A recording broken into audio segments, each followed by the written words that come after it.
皆さん、こんにちは。漫画家の新本慎です。よろしくお願いします。ということで、今回はですね、またコメント欄に来てたお悩みに答えていきたいと思うんですけども、それがですね、ペン入れがうまくできません。なんかペンを入れるとがっかりしてしまいます。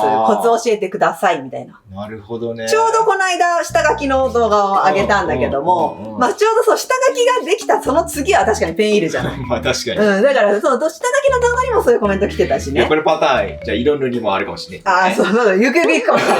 ってことで、まあペン入れって実際本当に大事。やっぱペン入れるとなんかがっかりするっていうのは誰しもが経験することだから。いや、常にがっかりよ。そうだよね。だからそれをまあ少しでも今回この動画で減らせたらいいなと思っております。はい。で、ぜひね、最後の方には、コツ以外にも、ちょっと気をつけてほしいなっていう注意ポイントも発表するので、ぜひ最後まで見てみてください。それでは早速やっていきましょう。じゃあまず、上手なペン入れをするコツ一つ目なんですけども、ポイントは、なぞりすぎないっていうことです。今ここに2つの下書きがあります。本当は消せるもので絶対みんな書くんだけど、私は区別がつきやすいように、あえて今回下書きは全部ピンクの線でちょっと書いておきます。じゃあこれに今からペンを入れていきます。で、こっちにちょっと良くない例、で、こっちにいい例をちょっと見本でやってみせるので、ぜひちょっと参考にしてください。じゃあまずあんま良くない例いきます。しっかりこの下絵をしっかり見て、この下絵通りにきっちりちょっと描こうという意識でやっていきます。この慎重にこの線から絶対ずれないように。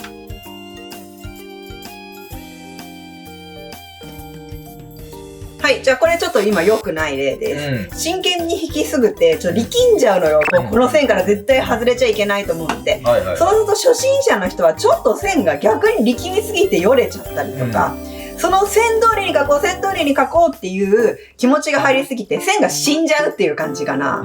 生き生きとした線じゃなくなっちゃって、あえて下手にかえって見えちゃうっていうことが起き得るので、あんまりなぞろうとしない方が今度は大事。すごく難しい話かもしれないけど、慣れてくれば絶対できるようになるので、ちょっとこっちにいい例として、あんまりなぞらないような意識でペンを入れてるとこ見せたいと思います。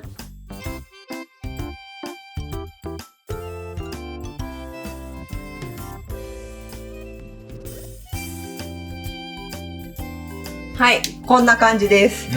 こっちは、ちょっと拡大してみてもらわなきゃわかんないかもしれないけど、結構元の線を無視して、描きながら気持ちがいいところに線を置き直してる感じ。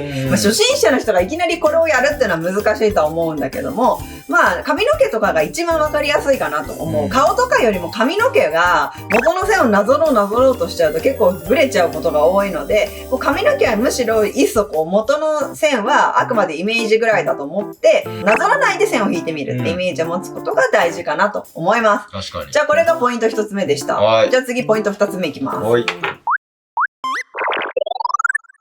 じゃあ、2つ目のポイントです。今回はちょっとあえて丸が多めの新本先生でいきたいと思います。ポイント2つ目なんだけども、さっきのとほとんど同じ繋がってるような内容なんだけど、とにかく線をゆっくり引きすぎないっていうことです。線をゆっくり引いて描く例と、ちょっと素早く描く例でこの2つの違い今から見せます。じゃあ、まずすんごくゆっくり引いていくパターンで。ゆっくりなのか、力が入ってるのかわかんないけどな、それな。ゆっくりだとね、力が入るよ。腕に？しかも、逆に力抜いてゆっくりにしてもいいよ。こうなってる、こうなってる。力抜いてゆっくりはこういう感じよ。ちょっと薄くなってる感じ。そうそう。力入れてゆっくりはこういう感じ。はい、こんな感じです。悪くはないんだけども、なんかちょっとやっぱり力んじゃうのよね、ゆっくりやるっていうのは。抜いてやることもできないけど、今度抜くと今度よれるのよ。っていう感じなんだけど、これをスピード速度出してみるとどうなるかっていうのを見せます。ちなみにでもスピード速度が上がると、正直線をきれいに追うことっていうのはちょっと難しくはなってくる。確かにこうやってラン入るからね。そう。だから、ちょっとそこは逆にあえて意識しないでいきたいと思います。スピード重視で。はい、こんな感じ。なんだろうな。ちょっと新本先生を例にしちゃったから。まあ、丸だからね。大きく違いが伝わんないかもしれないけど、綺麗な丸とはちょっとずれちゃったかもしれないけど手書きになるからね。でもね、なんかこなれた線がどっちって言ったら多分こっちの方になるのね。要はその初心者がペン入れしたのどっちだろうみたいになった時、多分安定しないからこっちの方が。速度がとにかく遅いペン入れっていうのは線がブレやすくなってしまうので、まあ、個人的にはね、速度って実はペン入れの中ですごい大事なことだと思ってるの。だからって言って、うわーみたいな感じでやれって言ってんじゃないよ。こういう感じでね。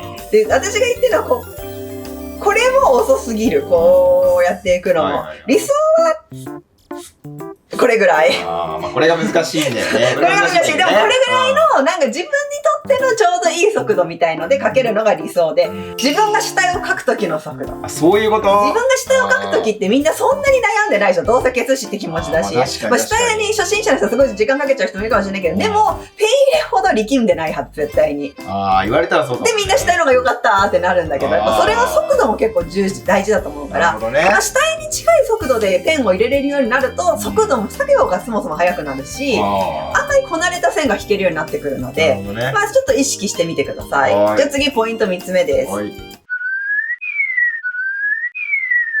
じゃあ次ポイント3つ目です。ちょっと今回分かりやすいように、あえてちょっとデカめの主体を用意してみました。3つ目のポイントはですね、長い線とかを1本の線で書き切ろうとしないっていうことです。まあ実践してみたいと思います。まあ、今回この主体は私にとっては結構な大きい絵なのね。なので、普通に描くこと時に、あんまり一本線で描くようなことはないんだけど、あえて今回みんな分かりやすくするために線をもうペンをこう上げないで、ずーっとつけたまま描き切っちゃいたいなっていう気持ちで全部やっていきたいと思います。じゃあまず輪郭。結構長いんだけども、一回も線を上げずに、極力。そういうことね、上げないっていう。そういうことです。こういうことです。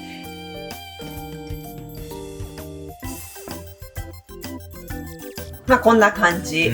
まあ別に私の場合はもう絵を描き慣れてる人だから言うほど線はぶれないし、まあこれはこれでなしではないかなーっていう気もするんだろうけど、やっぱ私としてはやっぱね、めちゃめちゃ描きづらかったし、何よりもやっぱ個人的にはね、線がよれてるなーとか思うのよ。安定してないなーとか。やっぱ描ける分、やっぱ。理想のペン入れとは程遠い。逆に言うと私で言うところのみんなと同じ。ペン入れしたらこんなになっちゃってがっかり。みたいな現象が今ここで起きてるのね。だからどういうことをしてほしいかっていうと、みんな自分が描きやすい線の長さって絶対にあるはずなのね。それをすごく重ねていくようなイメージでペン入れしていってほしいです。ということでこっち側にちょっと実践してみます。まあ私が描きやすい線の長さは今この紙上でいくと、まあこれぐらいなの。短っ！本当に。だからこれ以上の線はちょっと描きづらい。要は自分のピッっていうタッチが一番描きやすいのね。だから実際はこういう感じです。こういう感じで線を重ねて一本の線にしていくような形で、大きい絵なんかの場合は特にペン入れをしていきます。そのやり方をするとこうなっちゃうんですよって人がいるかもしれないからちょっとやるね。こういう風になっていっちゃうんですよ、ね。つなげていくとこういう風にどんどんこういう風になっていって、下絵みたいな線になっていっちゃうんです。ヒゲみたいなね。そうそう、ゴワゴワした。これは本当にシンプルに雑なだけ。丁寧に描いてない。やっぱり要は細かい線をこうつなげて描いていくっていう理想はこういうことね。言うほど2本の線がこう途中で離れない、つながってってるように見える。で、雑な感じっていうのはピッてした後のここからまた始めないで、またちょっと別のとこからスッて始めてたりとか、ここのまた線を意識せず別のところでグッっていう線を、これを重ねてってぐしゃぐしゃしていくとこうなるのね。やっぱこれ大事。やっぱここの線からちゃんと次につながるように細かい線を引いていくっていうのがすごく大事。だから丁寧にやりましょうっていう、ね。そうそうそう。さっきの速度とまたちょっと話がずれてくるけど、でもこの意識は大事で、複数の線だけやるとこうなっちゃうんですっていう人は、よかったらちょっとこれを練習してみてほしい。つなげる練習ね。そうそう、つなげる練習。まあ短い線でつなげるっていう。そういう感じ。まあちょっとこっち完成させていきます。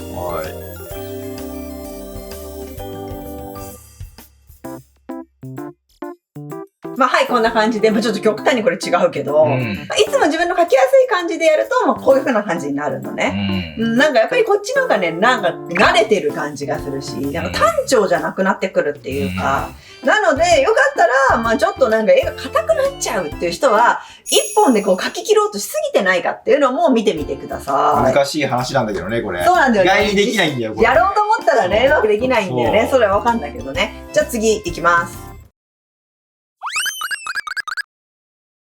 はい、じゃあ次、4つ目のポイントです。4つ目のポイントはですね、紙や、デジタルの人の場合、キャンバスを回して書くっていうことです。今までずっと私それをあえて意図的にやんなかったからすごくペン入れしづらかったんだけども、こういうふうに、こういうことです。要は、自分の線が引きやすい方向に紙を回して書くっていうのがすごく大事。まあちょっと大きく差が出るかわかんないけど、一回ここで実演してみます。はい。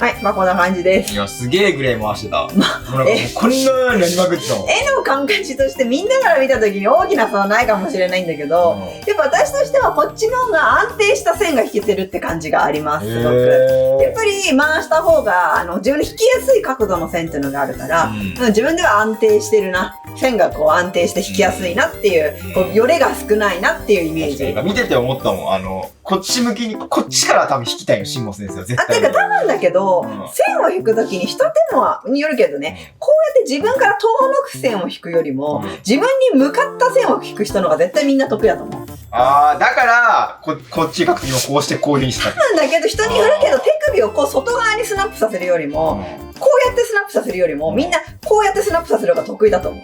確かに、でもそうかも、本当にそうだ。だから、みんな手前に線を引くイメージの方がいいと思う。だから手前に線を引くイメージで描きやすい方向に回していくと、こういう風になっていくよ、みたいな。いや、でもすげえ回してた、本当に。っていう感じです。ということで、これが4つ目のポイントでした。じゃあ最後、5つ目のポイントです。はい、じゃあ最後、5つ目のポイントなんですけども、今までの1から4がもうある程度自分でできるなって人だけがやればいいようなことです。あんまり最初から意識しなくても全然大丈夫。ちょっと上級行きたいなって時にやってほしいのが、強弱をつけるっていうことです。なるほどね。で、今ここにね、全くあんまり強弱を意識しないで描いたキャラが一人います。で、これを逆に強弱を意識して描くとどんな感じになるのかっていうのをこっちに描いてみたいと思います。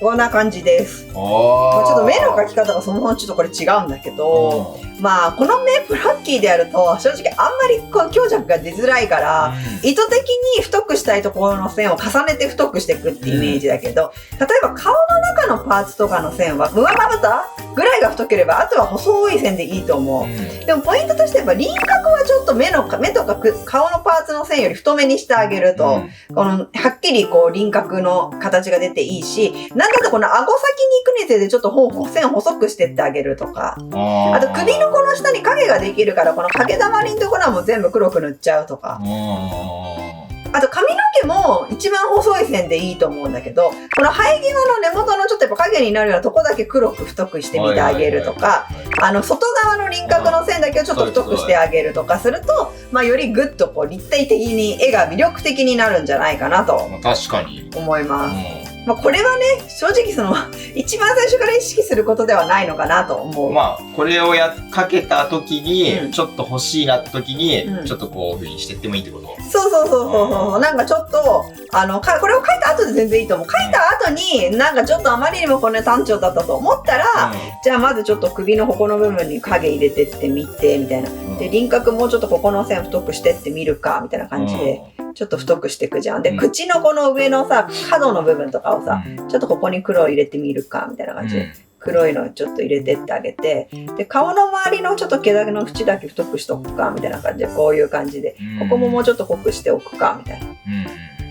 全然こんな感じで後出ししていっても、問題はないし、全然、ちょっとやっぱ最初よりはいい絵になってるはず。だから全然この描いたた後に調整で大丈夫なので、ちょっとこう意図的に太い部分細い部分を作ってあげるとなんかこなれ感というか、うまい人感が出やすいのかなと思うので、よかったら最後にそこ意識してみてください。でこれが5つのポイントなんだけども、1個なんかちょっと気をつけてほしいなと思うポイントがあって言っておこうと思ったので、ちょっと今それがちょっとデジタルなので一回デジタル見せます。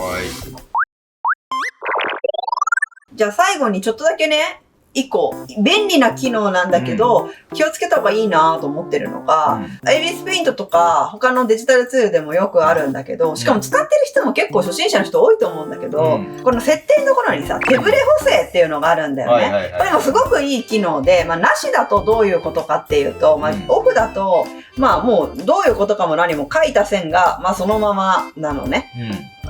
こんな感じで。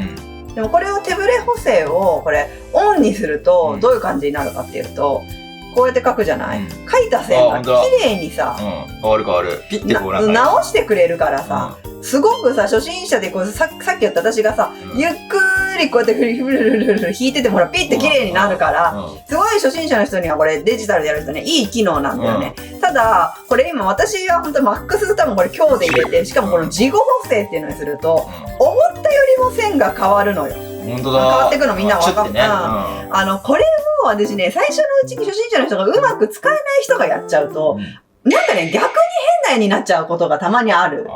自分の意図してない線になっちゃうから、なんかこう、変に線と線がくっついてなかったりとか、なんかつるんとしてるんだけど、うまいかと言われると、っていうような。なんかちょっとロボットが描いたような。そう、ロボットが描いたような感じ。なんか不自然な感じ。見た時に何かこちらに不自然を与える絵が描いてる初心者さんは私は稀に見るのね。これ上手い人とかね、なんとなくそれが分かった上で使ってる人は何の問題はないと思う。ここだけはちょっとこういう感じにしたいとかね。とか日頃からそれで慣れてても、自分がこれをツールでも理想の線描けるって人は。でもなんかそうじゃないけど、なんとなくおすすめみんながしてたからこれを使おうと思ってる初心者さんがいた時は、なんかそれで逆に自分が描きたい線から遠ざかってないかというのだけをちょっと見直してみてほしいなと思いました。かえって下手に見せちゃう時があるかもしれないから、それだけちょっと注意してねっていうのを伝えておきたいと思いました。でもこれって今10でマックスで言ってたじゃん。あれをもっと5とかさ。そう、全然違うと思うよ。いじれば、そのさっきみたいにピュッて変わったのがもうちょっと滑らかになる。多分そう。例えばこれを今じゃあ4ぐらいにしてみると、こんな感じでもほら、ちょっとだけでもどうなんだろう、わかんねえな、俺。これが、ほら。だからこれぐらいならまだ本人の意思が残ってる。じゃあその辺をちょっと自分なりに調整するのも大切ってことだね。第一。C は私は最終的には使わなくてもいいんじゃないかなと。なんか私はね、使ってないよね、基本あんまりもうこういうのは。やっぱ書ける人はそれがもう書けるからってこと。あとなんだろう、なんか本当にこれ極論だけど、あまりにも綺麗な線イコールいい絵ではないと思ってるから。なんか私はちょっとその描いた人の癖とかブレみたいのが残った方がなんか味が出るし、見てる人の心を動かすこともあるんじゃないかなと思って。それこそだから自分の絵柄みたいなことに話になってくるってことだよね。なんか例えばあったかみがある絵とかほっこりした絵があんまりにもつるんとした絵で描かれてた時になんか違うなって、ロボットが描いたんじゃないかなっていう人間らしさがなくなってくる気がするから、ある程度上手い人は案外使わないんじゃないのかなっていうこともある。だからこれは全然ダメなものっていうわけじゃなくて、便利ツールだしね。便利ツールだし絶対使っていいんだけど、なんかもしかしたらやりすぎちゃってることがあるかもしれないから気をつけてねっていうことだけを最後注意として言っておこうと思いました。ということでよろしかったらチャンネル登録と高評価ボタンよろしくお願いします。ではまた他の動画でお会いしましょう。漫画家の下本慎と。バイバーイ。